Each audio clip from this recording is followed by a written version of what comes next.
to the track, the wall, makes the leap, and makes the catch! Amazing catch by Junior! He got it!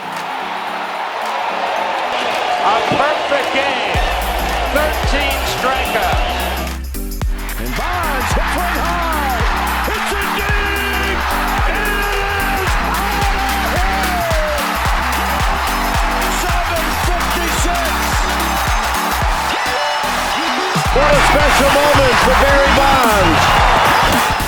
Swinging a long drive, deep to right, going, goodbye! He has done it! He has changed the game of the night with one swing of his bat! Hello and welcome to another episode of the Champions Adjust podcast. This is episode 33 of the Champions Adjust podcast. Just a quick clarification from last week. We started out this podcast doing seasons. We had season 1, we had season 2, we had dogs, we had babies, but now we're just putting out episodes because for me and Coach Bodzin, it allows us to stay consistent. We're not trying to do seasons anymore. We're trying to go full tilt with this pod, bringing on guests, talking about our season, talking about youth sports, talking about everything. So this is episode 33 of Champions Adjust. Check out the previous 32 episodes on Anchor, Spotify, Apple, YouTube, all at champsadjust.com. But we have a few topics we want to discuss with you today. Very, very important and can be, let's say, complicated and a bit of nuance to these subjects, but they're very important to youth baseball, to parents, and to things that we deeply care about. But we're going to touch on, those are our second and third topics. The first topic we want to discuss is the Hall of Fame ballot ceremony, induction, all that happened recently. We are filming this on December the 7th. Yes, December the 7th. And so you'll be listening to this a few days after that, which means the Hall of Fame happened just a few days before that. So, Coach Bodzin, thoughts, feelings, reactions, commentary? Okay, so cool. So let's talk about the fact that now they're doing a committee for players who are no longer on the ballot. You know, they either were on the ballot for too long or they didn't get enough votes to stay on the ballot. And so they have a committee comprised of, I honestly don't know who it's comprised. It's some Hall of Famers, some executives, and some baseball writers. They're all people who are part of the game, not writers. These are people who are either Hall of Famers or former players or executive part of the game. That's what I thought. I just wanted to not misspeak. Fred McGriff, Hall of Fame human being, Hall of Fame player, awesome. Fun story about Fred McGriff. Back in 1999, I went to the Hall of Fame induction ceremony for Nolan Ryan. And my dad took me to Old Yankee Stadium. This is back when Bernie Williams and Derek Jeter and David Cohn and Roger Clemens are all playing for the Yankees. I hated them. And Fred McGriff for the Tampa Bay Devil Rays hit a bomb to deep center field. And I stood up and I was 1999, so I am 11 years old here. Mm-hmm. My birthday's in June, I'm a young 11-year-old. And I'm clapping, and some Yankee fan 2 rows behind me said, "Hey, sit the fuck down, kid." And that was my Yankee Stadium experience that has clicked into my long-term memory. And then Crime Dog Fred McGriff fired up that he's a Hall of Famer. Cheers to Fred McGriff, obviously. That's huge, getting elected into the Baseball Hall of Fame, which in our opinion is the hardest Hall of Fame to get into. Yes, but also, in our opinion, a little bit watered down, because when you have guys like Curt Schilling and Roger Clemens, and I'm going to go Andrew Jones and Todd Helton too, but most importantly, Barry Bonds, the greatest player to ever exist in the game of baseball, who are not in the Hall of Fame. Pete Rose, not in the Hall of Fame because of ethics. This isn't the Hall of Ethics, right? This is the Hall of Fame. Let's talk about Curt Schilling for a second. Why is he not in the Hall of Fame? He has unpopular political opinions. Mm-hmm. Do I agree with all of his opinions? We don't need to talk about that here, what they are, but no, I don't. Right. Does it matter? It shouldn't, because he didn't cheat. Mm-mm. He didn't do steroids. Mm-mm. He has unpopular political opinions, and he's not in the Hall of Fame because of that. And he also said, "I don't care about the Hall of Fame." And he's also, and that's fine. But which is not true. So did Roger Clemens, and I would too. Right. I mean, there's things that I've been barred from in my life that I'm like, yeah, I don't care about that, of course. Because psychologically, for my own mental health, I have to not care about these things in order to put one foot in front of the other. Mm-hmm. I'm not saying that it's that important to him, because I've never met Curt Schilling. Right. I've heard things about him. I've heard he can be a difficult person to get along with. I've heard several things about him. And we will hopefully soon have some guests on our podcast who do know him personally, and we can maybe discuss that with them. Right, who can shed some light on things. Exciting things going on through the pipeline right now. We'll talk about that when the time comes, but we are going to have some former major leaguers who have been around the game for a long time who will join us. We can talk about that to them then if they want to, and I'm pretty sure I know their opinions already. Mm-hmm. But Curt Schilling, above all else, is the one that gets me the most, because this isn't the Hall of Ethics, and this isn't the Hall of Political Thoughts. Right. It is the Hall of Fame. You're going to tell me that Ty Cobb agreed with everything that Joe DiMaggio had to say about politics, or everything that Fred McGriff has to say about politics. I mean, there's some extremely let's call it like it is. Today's society is considerably different than it was in the 1920s, right? For sure. Segregation. Well, it was 100% a thing. Mm-hmm. And you're going to tell me that this person who, by all counts, was an extremely racist human being and did not feel that black baseball players should be allowed to play the game of baseball belongs in the Hall of Fame, but Curt Schilling doesn't. Mm-hmm. And that bugs me. Mm-hmm. And yeah, it bugs me that somebody has that opinion and never had that opinion, but again, different times. Right. But in 2022... are we still at a point where we are allowing somebody else's political opinion to define them as a human being? Exactly. Because you're measuring off of excellence, right? Not personal opinion excellence. Right. That's different than, do I want to be friends with Curt Schilling? Right. That's a question, and that's very different of the question of, does Curt Schilling belong in the Hall of Fame? One is a measure of character, right? Values. Do we get along, right? Things like that. Sure.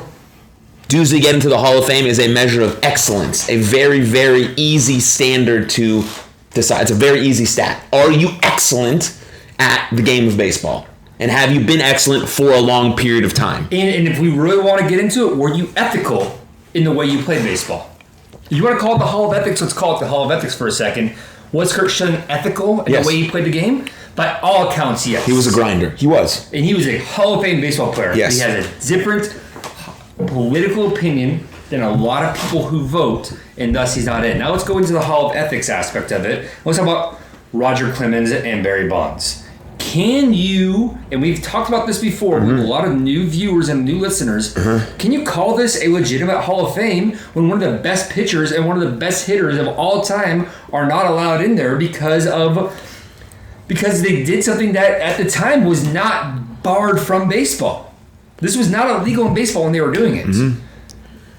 Now it is. Right. Now if you're Barry Bonds and you're doing that bomb on and your head is growing 8 sizes larger, yeah, you're banned from baseball. Yeah, you're suspended for 100 games, 25, 50, 100 games. Right. And then banned from baseball. Mm-hmm. But at the time that he was doing the steroids, this was not illegal in baseball. So throw that Hall of Ethics stuff out the window for me, because we talked about this before too. Hank Aaron did amphetamines, right? Right. Babe Ruth took I think it was extract of the testicles of a monkey to try to get testosterone going. Yeah. Like, it's just the thing. People did things back then. Darryl Strawberry was high on cocaine throughout the entire 80s. Like, it's, Right. These are things that we know happened, but we don't talk negatively about those players. But Barry Bonds did something that was not barred from Major League Baseball. Is the greatest hitter to ever exist. And he's not in the Hall of Fame, whereas someone who can hit 250 is. Mm-hmm. That sucks to me. That David Ortiz is in the Hall of Fame, first ballot as a DH. First ballot DH. Now, is David Ortiz a Hall of Fame person, Hall of Fame player? Yes. Yes, first he is. Ballot? That's a different story, man. That's a different story. Yeah. Barry Bonds, Hall of Fame person? Maybe not. No. Hall of Fame player, 1,000%. Right. And it goes right back into the Hall of Ethics and the Hall of Personality versus the Hall of Fame as a Major League Baseball player. Right. And so it seems like they're shutting the door completely on everyone who is associated with PEDs. And I don't have an issue with that, only if they very much 100% commit to that standard for the rest of their lives. Boom. Nobody from the 90s can get in now. Right. If that's the standard they're committing to, thousands, you're not in. Then I'm okay with that. We're actually going to remove you now from the Hall of Fame because you were playing during this time. And do we know that you took steroids? No. Do we know you didn't? No. King Griffey Jr. Do we know you took steroids? No. Do we know you didn't? No. You're out. That's not going to ever happen. No. The people that are in there are going to be in there forever. Sure. So now the only thing that we can hope happens is that they commit to this long term forever. If you did or associated with PEDs, you're never going to be in the Hall of Fame ever. Regardless of who's in now, what they did previous, that seems to not be a concern for anyone in the Hall of Fame. But if this is their standard moving forward, at least there's a clear and bright line for me to follow. Right. At least there's a clear, bright line for everyone to follow moving forward about what is acceptable and unacceptable for Hall of Fame standards. Because otherwise, then you look at a guy like this. Coach Bodzin, if you're watching on YouTube, going to get a baseball from his collection. Look at that guy. Who's that?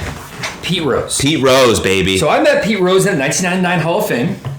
It was actually kind of cool because if you've met legendary baseball players, they'll talk to you more if you don't talk to them about baseball. Mm-hmm. I was really into wrestling at the time. He had just gotten a tombstone by Kane. Like the year before in wrestling. That's so sick. And I told him that I watched Pete that, Rose, and man. his eyes lit up. And there was a big line to get autographs, and he sat there for like a minute and a half, 2 minutes. That's a long time. Just talking to me about professional wrestling. Let's go, Coach Bodzin. The attitude era of WWF when he signed this baseball, which you can see. It has, a little Cooperstown, New York, home of baseball. Pete Rose, number 4256. The reason I brought this over was cool. I wanted to share that story. I don't think I ever showed I love that story. It's an awesome story. It's a great story. But also, if we're going to commit to this, then great. If not, then Pete Rose, who bet on his team to win games when he was managing in a league that is now sponsored by gambling apps, right? Should be in the Hall of Fame. Yes. And if we're in a society where we give people second chances, right? We allow people to grow and evolve. We allow all of those things. We're supposed to be a society that is conducive to those things, that allows that. And over the last 20 years, Pete Rose has apologized a lot. And he has done a lot of good things for his community, for the game of baseball. He has tried his hardest to repair the mistake that he made. Yeah. He has. And he knows what he did was wrong, and he has tried. He has sent emails and letters to commissioners to the game of baseball over and over and over. He's not even asking about Hall of Fame. Right. He's just asking to be a part of the game again. He doesn't want to be banned anymore. He just wants to be a part of the game that he literally has given his whole life for. He asked for permission to go to a Reds game and get honored. A couple years ago. Ridiculous. Because if I'm thinking about our kids that we coach, and I'm thinking about 2 baseball players that I want them to be most like, it's Ricky Henderson and Pete Rose. Yeah. If we have just a hard-nosed, accurate guys. 40, if we have 500 of those kids, I don't care. You're sliding into every base, you're taking every bag, you're sprinting. There's no home runs there. No, there's just absolute intensity for the game of baseball. No flash. Well, it's no flash. Ricky Henderson had a little flash. Flashiest dude ever. But he was playing hard. He had grit. He was playing hard. I agree. So you can be flashy when you're getting after it. So Hall of Fame, hardest Hall of Fame to get into in theory, but also what are the standards? Nobody knows. Nobody knows, and hopefully they're starting to set those year after year. And when you don't have Sammy Sosa, Mark McGwire, Manny Ramirez, Alex Rodriguez, Roger Clemens, Barry Bonds, you don't have Rafael Palmeiro, you don't have those guys in the Hall of Fame, then what are you doing, man? Yeah, because it's a hard game to play. Steroids didn't make you significantly better at baseball. Steroids helped you throw the ball a little bit harder and hit the ball a little further. And recover faster. But you're not significantly better at baseball because you took PEDs. Right. Because if I'm creating a all-time greatest baseball players team, a lot of guys who aren't in the Hall of Fame are on that team. Clemens, Bonds, and Rodriguez are on my team. Palmeiro. He's on the freaking bench at the very least, in my opinion. Maybe. But at least those three guys. I'd have to more deeply think about it, but just like a very loose thing. Like, Rodriguez is my starting shortstop. Bonds is my starting left fielder. And Clemens is on my rotation. Smith and Cal Jr. was trash compared to Alex Rodriguez, so. They weren't trash, but they're not as good as him in his prime. No, Alex Rodriguez. In terms of range, arm, ability, power, speed. The fact that Derek Jeter was not as good as Alex Rodriguez, and that's not even a controversy. I know people are like, are you kidding me? Derek Jeter was the best. No, Alex Rodriguez was a better baseball player in his prime than Derek Jeter was. 100%. But Derek Jeter, first ballot? Yeah. 100%? Yep. Alex Rodriguez will never get in. Never get in. Because Alex Rodriguez made mistakes that you can't make, apparently. And that's a big problem with our society, too, is in theory, you're supposed to be able to make mistakes and learn from them. But in a private entity like Major League Baseball, which my biggest problem with Major League Baseball to this day is they truly believe that they are baseball. It is a organization. It's a large organization that has a lot to do with baseball, but it is not baseball. Major League Baseball is not all of baseball. Right. Just like a select organization is not all of Dallas baseball. Right. Like, we're a part of a really strong select organization in Dallas. Right. Are we Dallas baseball? No. We're a part of it. Right. And a pretty good part of it.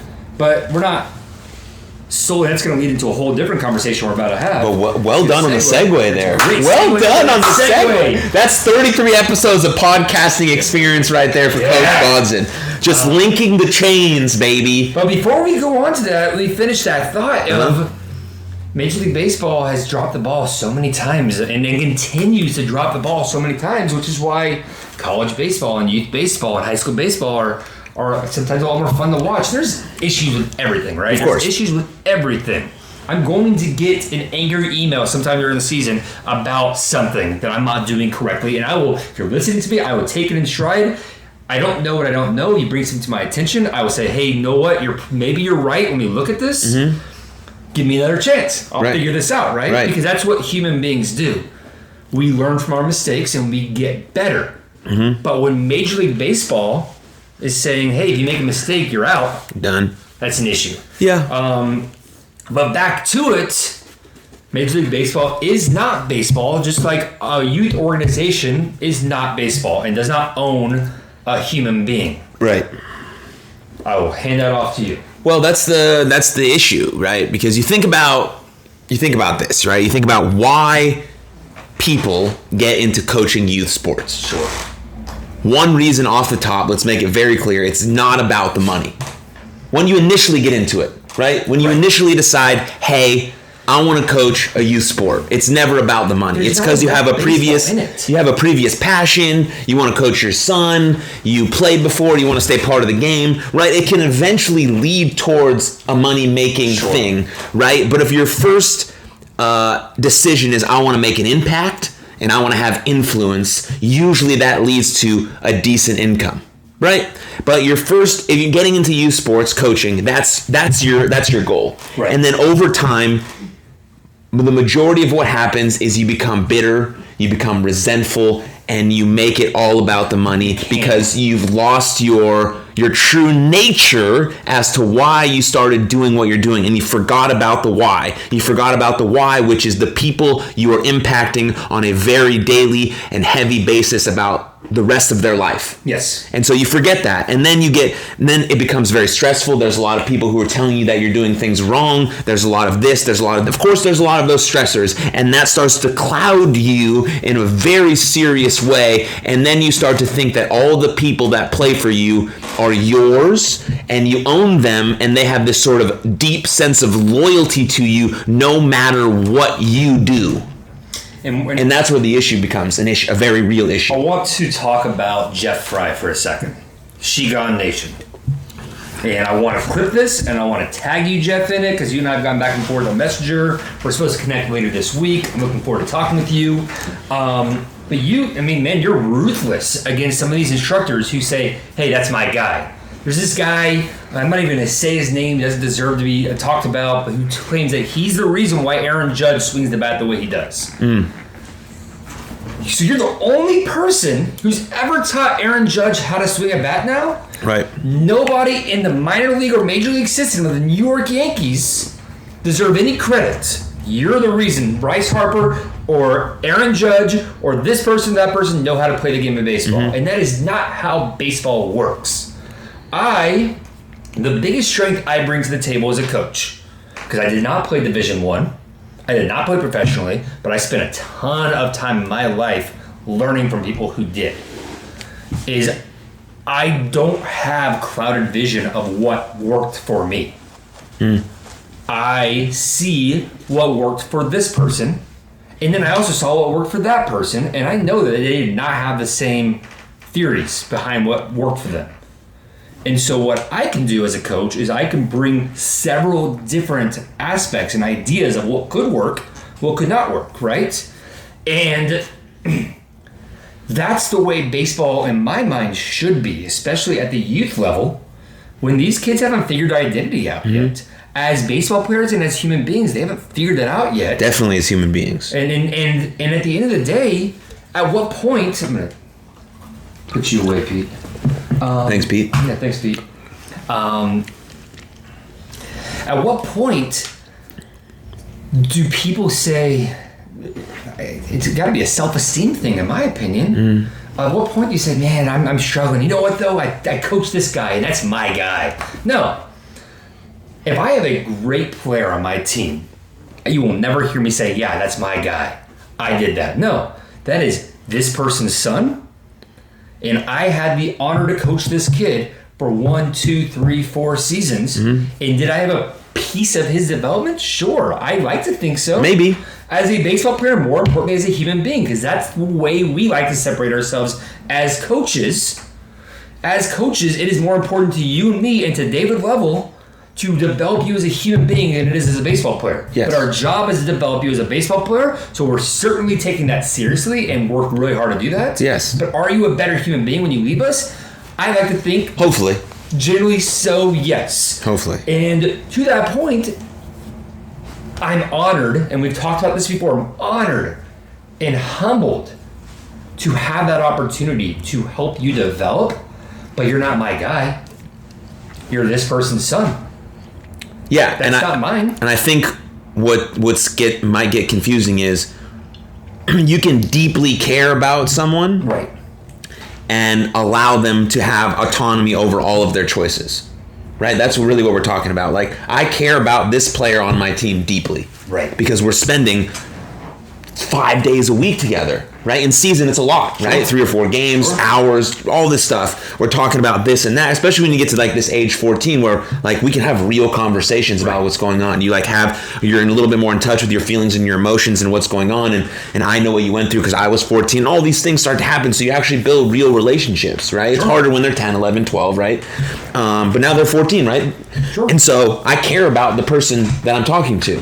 But that doesn't mean that means that I want what's absolutely best for them. And what's absolutely best for them is what them and their parents decide, because we don't know their life. That's so important. And so when they make a decision maybe to leave us or choose it, we're like, yes, that is what's best for you. You're making that choice. Maybe I think otherwise. Do I agree? Right. Yeah, maybe not. Maybe not. You should say, sure, am I going to chastise you and make you feel like a lesser human being at 14, 15? No. 18 years old for making a decision that you feel is best? Hey, that's your decision. You go decide that, and if you realize you made a mistake, I am here for you. Right. That leads me to a story that I heard a couple weeks ago.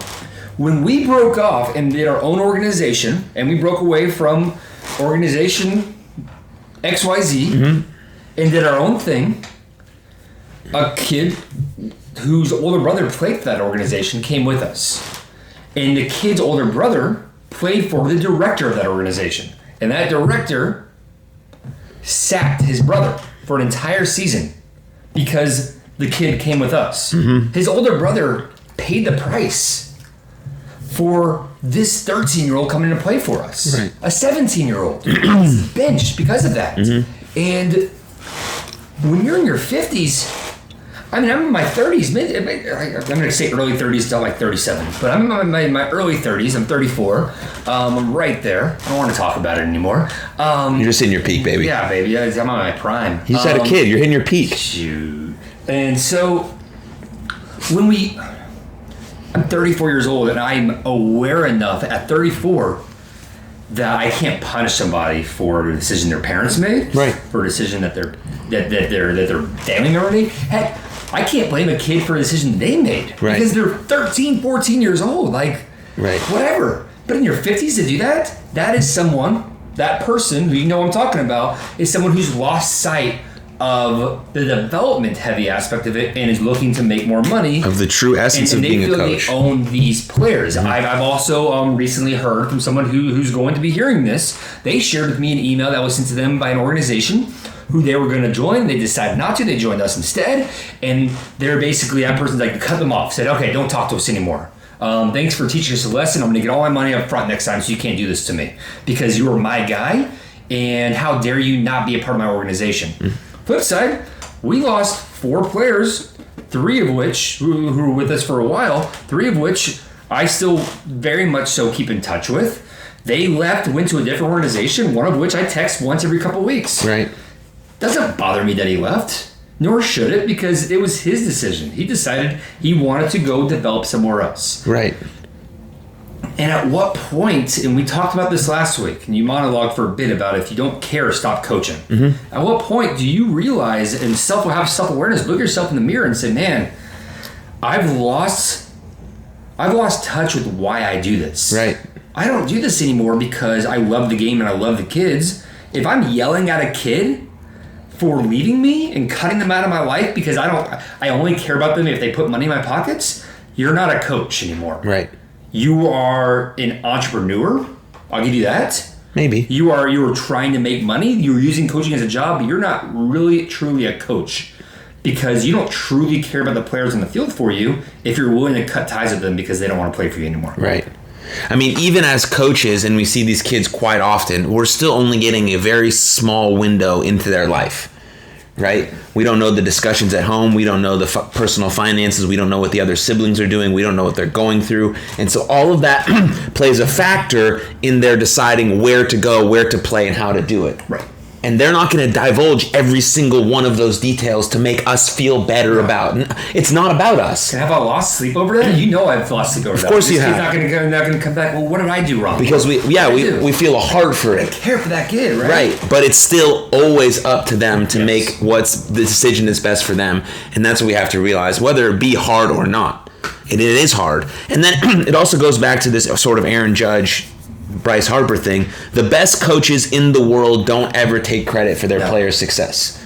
Ever. No. And that's a really hard part about being a coach. Sure. Because you put in, especially at like the highest levels, right? It's literally your whole life. Now, would you use that as a resume builder? Hey, I coached this person. Of course, that's I was a part of this person's development. Right. Oh, cool. So you're the reason. No, I'm not the reason. No. The reason is they worked their asses off. Yes. And They so worked their asses off to get there. when coaches get credit is when the player takes it upon themselves to mention them.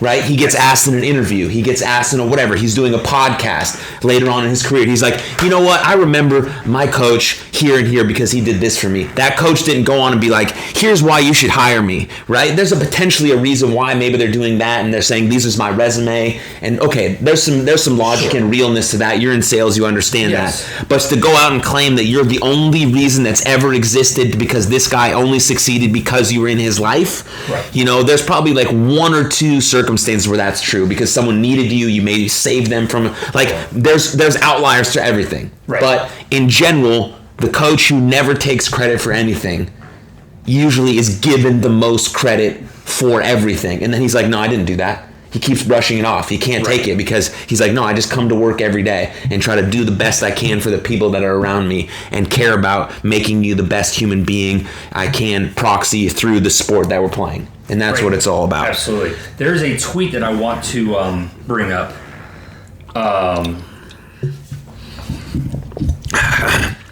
specifically Michael Schlacht, who we've talked about before. Yeah, we love Michael. And I had the honor of calling like a big brother to me back in the day, and now he's become a big force in the coaching world for Twitter. It says, leading isn't how loud you can yell or how much power you can exert over a group. Say that again. Leading is not how loud you can yell or how much power you can exert over a group, because that's just ego. Leading is loving, serving, and humbling yourself enough to realize what a gift it is to have them following you. Mm-hmm. That's it. It's just ego to yell and exert power, because leading is loving, serving, and humbling yourself enough to realize what a gift it is to have them following you. Michael is an incredible example of a great coach, a great teammate. He's an independent league manager. He's won 2 championships with them, and he is the kind of coach that I aspire to be. And he's just somebody who, again, I've always been proud to call a friend, and it's so cool to watch him develop as a leader in that realm. Mm-hmm. Every team, organization, corporation, whatever you want to have it, becomes corrupted when it's dominated by power. When all you're doing is forcing your people to do as you say because you are a powerful tyrant, sure, then the organization itself becomes corrupt and it deteriorates. And that's exactly why good teams lose often, is because it has been corrupted. What is the best is a cohesive, chemistry-driven cooperation built on mutual trust, mutual respect, and the idea and core beliefs that your team has realized as their core beliefs, and then moving through those core beliefs through cooperation, through negotiation, through effort, through all of those things, not corrupted by a tyrannical, power-leading, hungry, ego-driven coach who says this is the only way and I'm your leader and boss. No, you're not a leader. You're a tyrant. Yes. A coach listens to his players, acts on behalf of his players, and believes his players and believes in them and what they're trying to do. And that's what's important. Which goes right into this next one that I want to read. Okay. Which is, there is no greater thing as a coach than to see those you've helped accomplishing something special. I'm going to read that differently because I said it incorrectly. There is no greater thing as a coach than to see those you have helped accomplishing something special. Yes. Thomas. It's not about you, it is about them. When those who have been in our care go out and care for others, you've won. That's amazing. Whether you have a ring or a trophy or any personal accolade. Yep. Which, to me, says we give you the tools as coaches to you as a player, and there's no greater honor than to see those players go out and help other kids. Right. Right? Because I feel like I've accomplished something when those kids are... I mean, we'll talk about the team we had last year that we primarily coached, the gold team. And watching, how heartbreaking it was to lose game after game after game in walk-off fashion. We were a 13 AAA. We were 13 majors, a 13 AAA team, playing 14 AAA. And to watch those kids compete and lose in walk-off fashion, but then pick each other up afterwards was so gratifying to watch, because it felt like we were doing something special. Right. And then, as the season went on, those kids started to get better. And they started to walk off on teams. And then they started to beat teams handedly. Mm-hmm. And that's when we started saying, hey, you're either gonna beat the shit out of a team, or you're gonna make them beat you in the last inning, in the last pitch. In a very gritty game. Those are the two ways. If you're gonna lose close and work your ass off for it. Right. If you're gonna win big and leave no doubt. Right. And that's that made it very gratifying. To the last tweet, we've heard some feedback from parents, saying, hey, like, our son comes home and he's like nicer to us now. He like has a better relationship with his sister. He's calm. That's That's great. That's what we want to hear. It makes me feel so like, good. I don't care that your son hit 600 and whatever. Like, that's cool because obviously we're trying to get better at baseball. Sure, but it's also so it's a cool measurable 14 statistic, baseball, so but like, it doesn't actually matter. Yeah. But to say that, wow, he's like nicer to us. He says thank you more often. You know, when he gets a bad grade, he knows that he can get a better grade because he's trying. Sure. Right. All of those things are much more important, and they're cool to hear as like, you know, it's just like a little pat on the back saying, hey, the words you're saying matter, the actions you have matter. Right. And it's cool because, you know, just like any other regular human being on earth, sometimes as coaches we need a little validation as to what we're doing is okay.